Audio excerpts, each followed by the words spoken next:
Okay, we're still at Total Solutions. We're in Florida. I'm with Mike Burns, and I'm not sure how to describe you exactly. A tile contractor, educator, adventurer. What should I add to that? Well, we won't go into that. But I started out as I wanted to be a mosaic artist.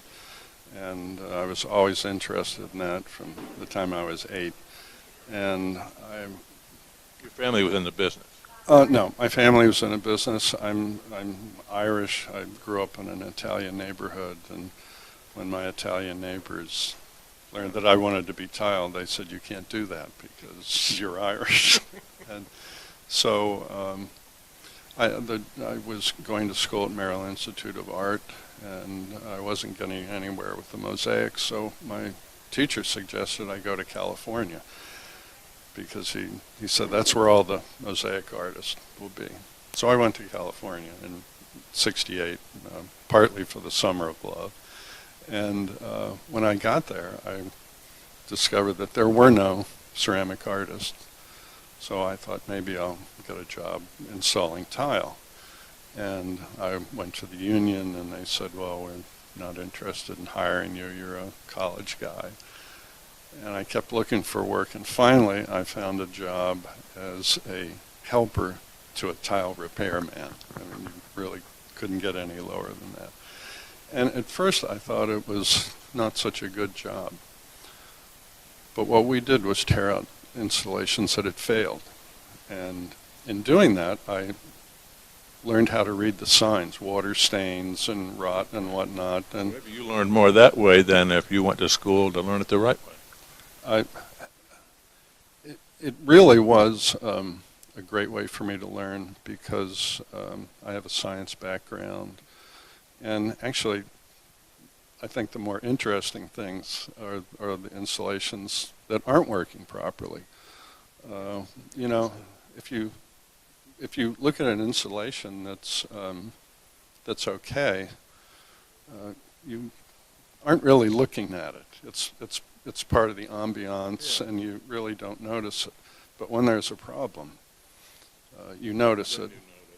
Now, one of the things we're going to do with Mike on this program is to have him on talk about some of the more bizarre jobs that he's called out in.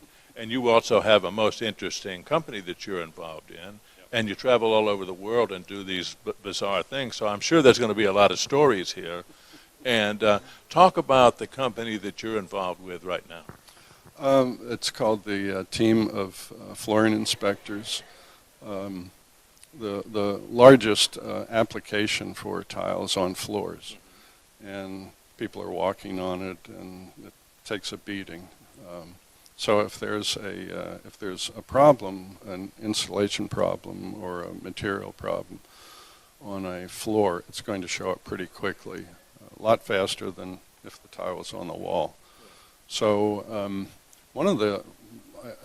what I do as a consultant is I used to work in Las Vegas on large hotels, multi-million-dollar jobs, and they can afford to fly a consultant from South Carolina to Las Vegas.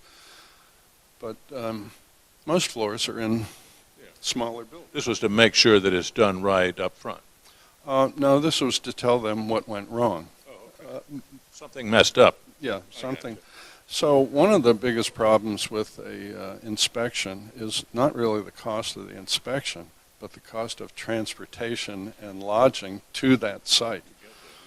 So we thought what we should do is create a nationwide network in the metropolitan areas, so that we could have an inspector who's no more than a half an hour away from the problem. So then the customer would just be paying for the inspection. Yeah. So, but you don't get to go as many exciting places. Well, I do, because when our inspectors get into a problem that's, if they're going to court, then I'll get involved with it. And what problems do you see most often out there? We talk about this on the floor covering side quite a good deal, and it seems like more than half of the problems are ones where perfectly good material is asked to do something that it shouldn't be asked to do. Do you see that kind of problem on your side? Generally, when there's a problem with tile, people can't see underneath the tile, and they think there's a problem with the tile. So they'll contact the manufacturer of the tile or the grout. Usually they go back to where they bought the tile, and they'll say there's something wrong with this tile. It popped off. And I started doing consulting seriously in 1984, and since 1984 I've only seen 2 material failures. It was something wrong with the manufacturing process, and as soon as those manufacturers heard about it, they were right on the scene. They took a look at it. They paid everybody to do it over again because they just really can't afford to have bad material. Usually it is some problem with the installation, and this goes back to either people not being trained or they're not being supervised. Maybe they don't put enough adhesive under the tile. So, but it's lack of knowledge during installation, for the most part, that is the problem. For the most part, but it's not always like that. For example, the casinos in Las Vegas. I didn't realize this until I started working for the casinos. It doesn't make any difference what that casino costs. It can be $100 million, it can be $200 million. They will recoup their construction costs in the first year of operation. So the bottom line for them is opening day. And as they get close to opening day, they don't care what you do. They don't care if you put enough adhesive or use the wrong adhesive, just as long as it's covered so they can open up and start making money. After that, they go and make all the repairs. But they're just interested in opening up. So in that situation, you've got installers and contractors who really know how to do the right job, but they're being browbeaten by the owners to get this thing finished. And that's when mistakes happen, if maybe they even know how to do it correctly, but they don't have the opportunity to. Yeah, and someone asked me earlier today, do you have as many consulting jobs as you have? And as you've been having, and I said, yeah, but it's not like it was when the building frenzy was going on. And this is another example of you're not really paying attention to what you're doing. You're thinking of the next couple of jobs.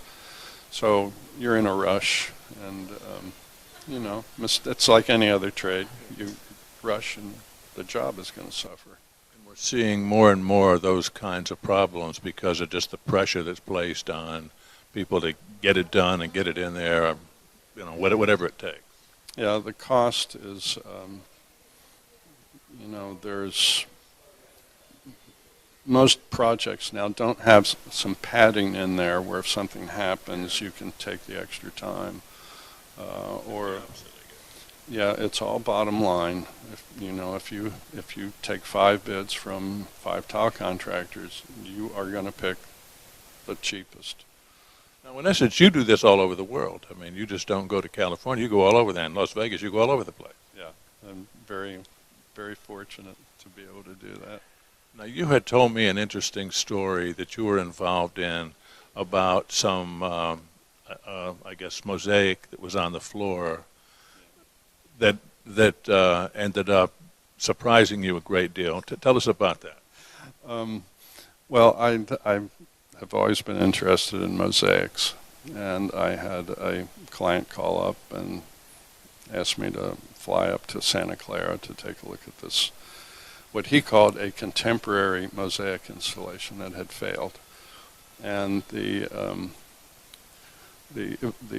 mosaic itself was about 10 feet square, and it was cut up into 9 pieces to make it easier to install.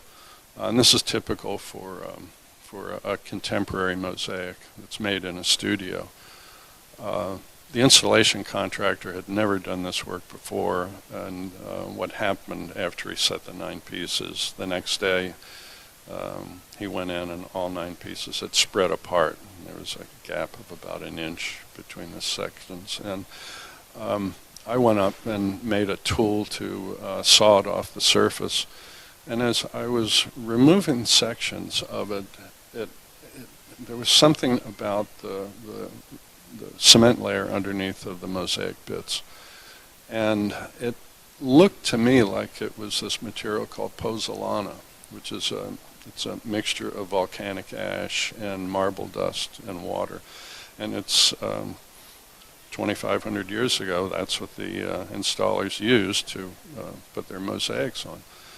And it didn't look right, so I took a sample and sent it to a friend who checked it out, and he said, this installation is not contemporary. It's about 2,500 years old. So that led to a conversation with the owner of the house, who admitted that it was not a contemporary. And it turns out where it did come from, it was stolen from a church in Italy. And what this ring did is they would go around to abandoned churches all through Spain and Italy and France, and they would photograph. They'd sweep the dust off, take a photo, and put it in a catalog, and then they sent the catalog to the U.S., and they claimed that they were contemporary, when in fact what they were doing was, when they would get an order for this particular mosaic, they would then go to that church, knock the walls down, cut up the floor into sections, then take it to a stone fabricator and have the thick setting bed cut off of it. They would remount it with fiberglass mesh and clean it up to look like it was new. Ship it to the U.S. And they'd ship it to the U.S. And essentially what they were doing was stripping the antiquities out of the countries. So it is the only the only consulting job I've ever done where the State Department got involved with it. And people were arrested and there were